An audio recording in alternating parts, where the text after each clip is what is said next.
So a real insight into why you and Prince Harry set up the Royal Foundation. Did you ever imagine it would grow like this? I think when we first started it, it started as a very small idea with Harry and I scratching our heads going, how can we do something that's going to help us in the future?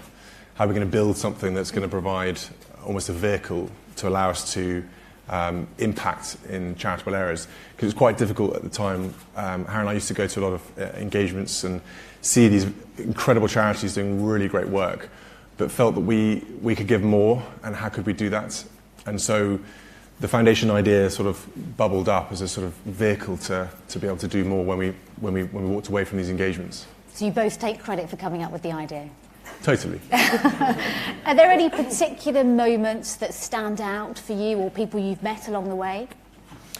I think, for me, I think probably United for Wildlife was quite a big moment for me, where I realised the convening power of what we could do. I think getting 7 leading global conservation NGOs and charities together in one room and getting them to unite behind one particular focus, I thought that was when I realised that actually maybe this had got some legs, this has got some real ability to do something. Because I found uniting people together and bringing them together made so much, broke down barriers, it made things move much quicker, much smoother, and actually we got more impact from that. And then leading on to that, the mental health campaign, Heads Together, I think, basically replicated the same thing again on a sort of national scale. And I think it surprised all of us how much it took off. And again, the fact that we had these leading experts who've been working in the mental health field for way longer than we had, but we felt that we could provide, they provided the foundation and the solidity of the campaign, and we could then help provide some of the other conduits. Duchess, we can definitely give you credit for coming up with the idea to work together on the campaign around mental health. How did that come about, and why was that important for you? It's very generous of you to say it was an idea, but actually it was going back right to the beginning when we were looking at the different ways in which we could all work with the foundation. And I suppose I'd learnt through sort of meeting some of my patronages that there was sort of all these underlying causes across so many different sectors. Mental health just kept on flagging up every time, whether it's with addiction or school support, and with vulnerable young children. So it's something that I felt very passionate about.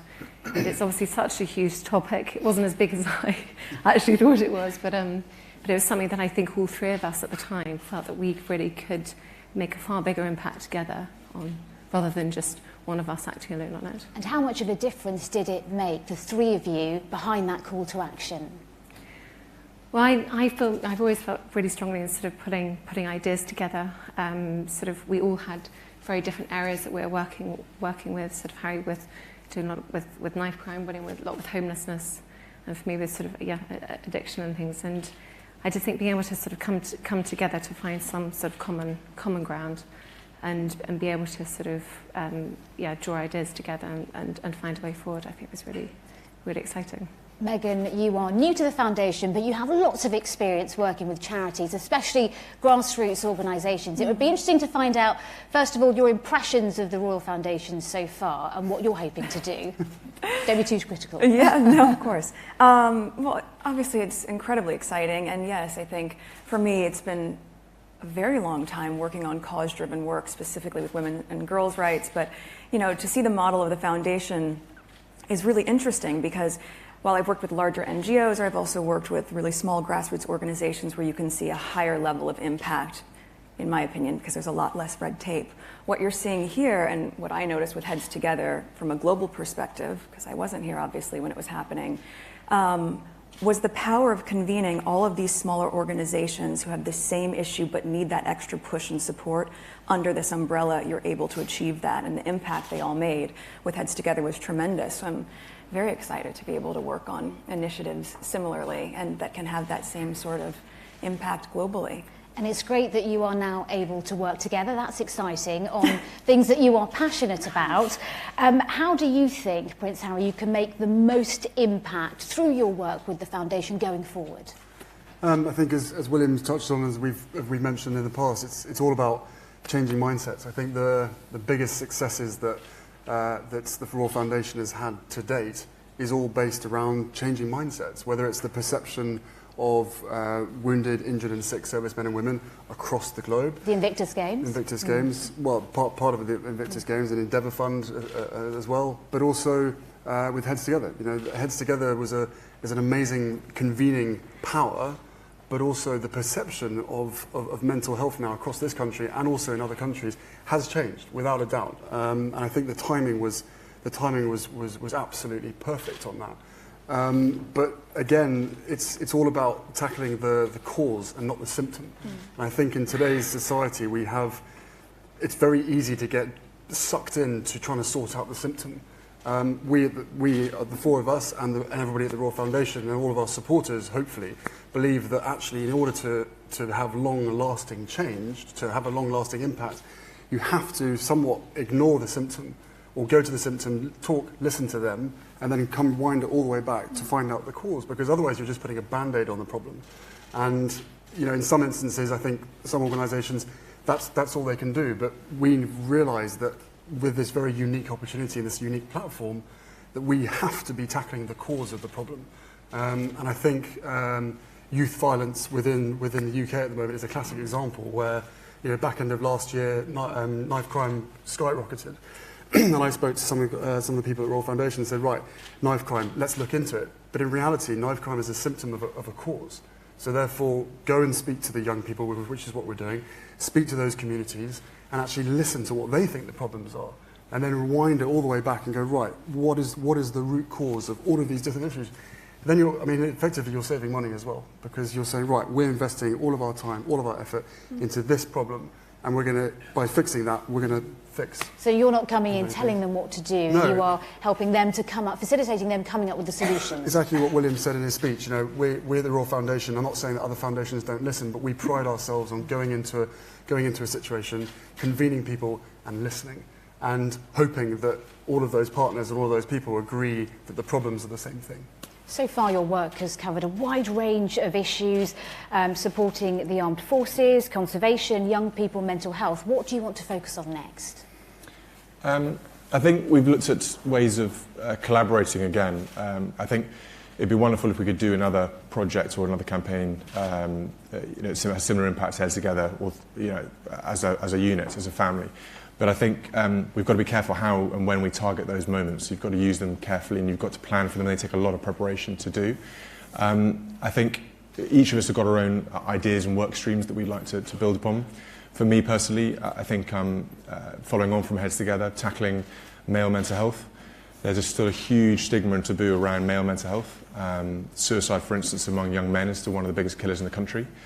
Some of the statistics that came out from Heads Together was that we managed to create 800,000 new conversations amongst men on mental health, which we thought was really good. And the other interesting fact as well was that only 2% of people at work go to HR to talk about mental health. 2%. So that shows that, you know, work is one of the most stressful places that we go to every day, and the fact is that people aren't feeling like they can go to work and actually speak to those people who, in theory, know the system and know what the environment you're working in, and that we've got to really do something about mental health in the workplace as well. So I think on that side of things, there's quite a lot to do there. I'm still very keen on working with Unite for Wildlife on the conservation. The illegal wildlife trade's got a big year. We've got the last conference coming up in London in October, and I'm hoping we get senior representation from around the world to come to that. Cyberbullying is another area. Recently we got a bit of traction with social media companies, and the internet companies came together under the task force, which the Royal Foundation helped put together, to try and bring everyone together to fix what is a growing problem, which is obviously cyberbullying and online activity, basically keeping children safe online. So I think those are the sort of key areas I'm really working on. And one of the big things that we've discussed as well, which we'd really love to, and obviously it's sort of pie in the sky theory at the moment, it's kind of ambitious, but we like to be ambitious, very ambitious, is the idea of a big tackling or linking into all the big foundations in the world. So as I was saying in my speech, there's a lot of foundations out there with an incredible amount of money and an incredible amount of ability to move things forwards. But I think what we can bring as the Royal Foundation is that convening effort. And I think if you put some of the big foundations in the world together, along with our convening power of the Royal Foundation, and if we focus on certain big issues, hopefully global, I think we can make a really big difference. So no, I'm really excited about the future in that sense. And Duchess, what are you most excited about when it comes to the future of your work with the foundation? There's sort of lots that I think I'm hugely excited about with the foundation, from the foundation's perspective. They mentioning before about working together. You know, I look at William as well, looking at sort of long-term prospect as, you know, imagine if we were able to do sort of the Heads Together campaign with another generation of members of the royal family. I think that's so exciting to think that with so many more of us working on the same cause or similar causes, we could make a real impact. I also, for me personally, I'm really interested in keeping going with this sort of the mental health element, and really focusing on sort of the early years, early intervention, looking at how early can we go back really to support the next generation to help break the cycle, and looking at how to support parents and families, bring up the next generation of sort of mentally sort of happy and well children, but also helping them have the tools as well to cope with the challenges of modern day family and parenthood. And how does your own personal experience feed into that? Because I know those issues that you mentioned, early intervention, coping with parenthood, supporting the next generation of mothers, are issues that are very close to your heart. Absolutely, and I've learned a huge amount from, firstly, the patriots that I've worked with, but also some of the amazing experts that I've met along the way. And, you know, you can't help but reflect on then your own life, and it's definitely had an impact on how sort of I look at how I mother, how we work as a family, and, you know, how we hope to bring up our children. And I've learned so much, and I just, you know, if some of this knowledge and some of the facts and figures that I've learned along the way could be passed on to the general public, I think in an awareness campaign or something like that, I think would be, you know, hugely beneficial to all mothers and parents out there. Megan, you touched on it before. You have, it's well known, you've championed the empowerment of women and young girls and promoting their self-worth. How do you hope to continue that work with the Royal Foundation? Yes, I mean, I think that knowing that I've just been here for 3 months, right? And in that amount of time, but with that said, for me, it's very important to, once you hit the ground running, even if you're doing it quietly behind the scenes, which is what I've focused my energy on thus far, is meeting with the right people, meeting with the right organizations behind the scenes quietly, learning as much as I can so that I can maximize the opportunity we have here to really make an impact. I think what's interesting is I hear a lot of people saying, when speaking about girls' empowerment, finding and knowing their worth, or women's empowerment as well, you'll often hear people say, well, you're helping women find their voices. And I fundamentally disagree with that, because women don't need to find a voice. They have a voice, they need to feel empowered to use it, and people need to be encouraged to listen.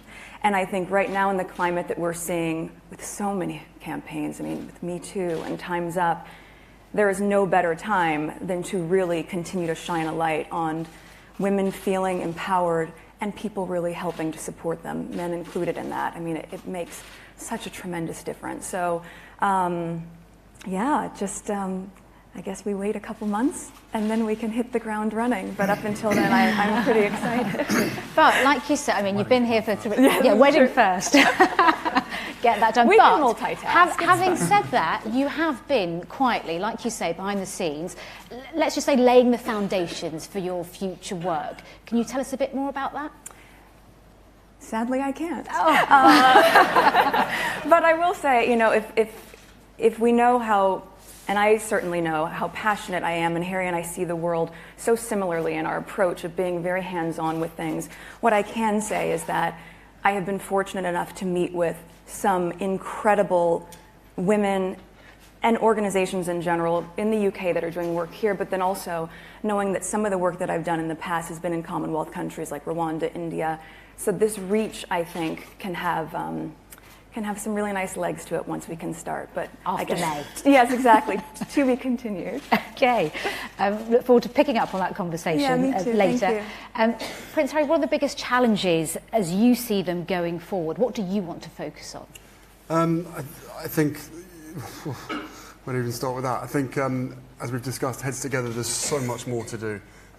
We've made a difference. We know that. Everybody that was part of the campaign knows that. Hopefully, all the partners feel that. Some of them are nodding, some of them aren't. But I think we understand. We realise that there's so much more to do. It's very much unfinished work there. So I'm looking forward to supporting that. Again, Coach Core is a fantastic thing that we've got going on here.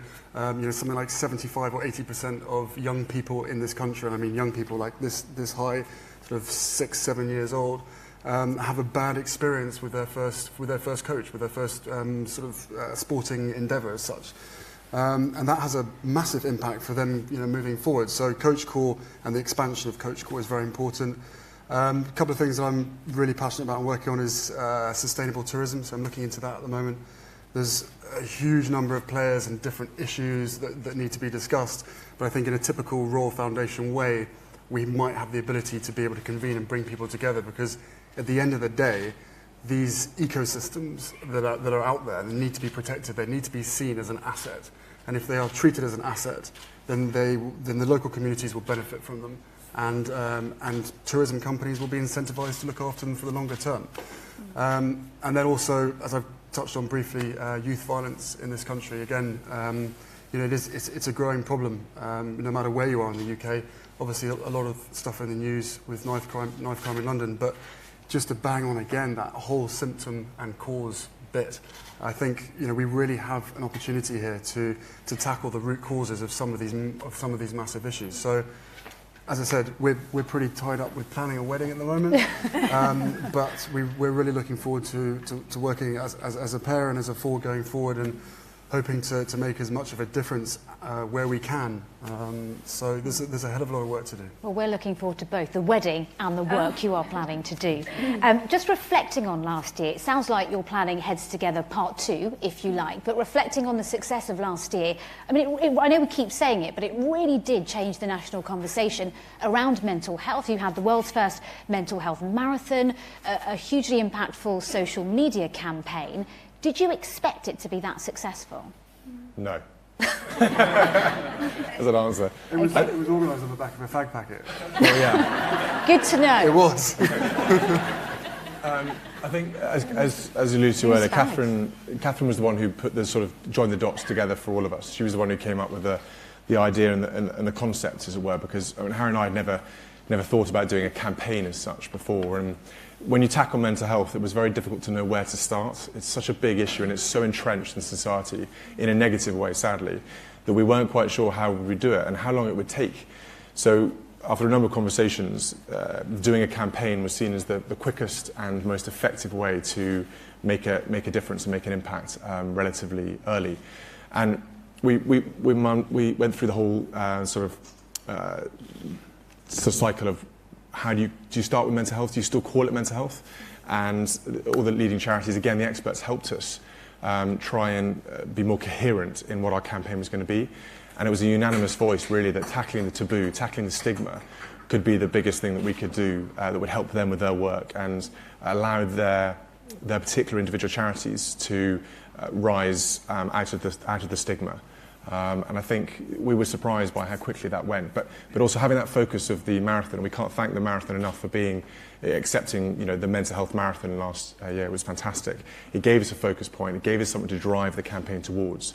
And then to see all the runners in their headbands was quite something, even if we had to wear them ourselves at one point. But it was worth it to see that relief. And actually, during the mental health campaign, and I know Rian, I know she's here somewhere, and she's going to hate the fact that I pointed her out. But people like Rian, who spoke on the mental health marathon, she ran the marathon for mental health, along with many other amazing people who had very, very sad times happen to them, or very, very difficult testing times. I was completely and utterly blown away, and actually it makes me incredibly proud when someone like Rian comes along and shares her story, shares what happened to her, and really gave us the motivation and the impact ourselves to see that this was really important work, and that we have to keep promoting that, we have to keep pushing that. But we couldn't have done it without people like Rian and all those in the mental health campaign and the marathon itself. Megan, what did you make of it watching from afar? I think probably the same sentiment that most people had. Obviously happening here, the stigmatization surrounding mental health is different and unique in every territory. But I was in Canada at the time, and I just remember how much news coverage it was getting, and just in that alone, it was getting such a conversation point happening amongst people. And I think, again, to the point that they've all touched on earlier, it was because of that togetherness, because you had so many different organizations under this umbrella, and each of them is shining this spotlight on it. So I think in North America, at least from that standpoint, I remember it being a very large point of conversation, and I would imagine in other countries as well. It made such a huge impact. It was very impressive to watch from afar. And I have to ask you, all the work you do together is great, but working together as family, do you ever have disagreements about things? Oh, yes. Healthy disagreement. Okay, the last thing you disagreed on, how do you resolve it? I can't remember, they come so thick and fast. Is it resolved? We don't know. Oh, we don't know. Well, you're putting on a great show if it's not. No, but it's really, I think it's really good that we've got, four different personalities, and we've all got that same passion to want to make a difference, but different opinions, and I think those opinions work really, really well. Working as family does have its challenges, of course it does. Everybody here, the fact that everyone's laughing means that everybody knows exactly what it's like. But look, we're stuck together for the rest of our lives, so. This is true. Togetherness at its Togetherness, finest, really. yeah. And actually, going to your point as well, actually initially, can you remember the sort of big round tables with the charity partners? It is sometimes hard to find these common grounds where everyone really can get behind and things like that. And actually, that is the challenge. Our individuals are all working towards their own ambitions. But if you can, for us as patrons, but also the charity partners, I think you did a fantastic speech recently about everyone collaborating and working together. And in doing so, you can make such a much bigger impact. And 4 heads are better than 1. Well, and thank goodness it's such differing personalities, and that everyone's very communicative, because that's how you can really see bigger change. If everyone's thinking the same way, how are you going to push the envelope? How are you really going to break through in a different sort of mindset? Changing mindsets and all of that is part of this communication that we have constantly. So I think it's part of the reason they've had so much success with Heads Together and whatever we end up working on moving forward. And you encourage that diversity of thinking between yourselves. That's great. Thank you very much. We look forward to hearing much more throughout the morning. Thank you.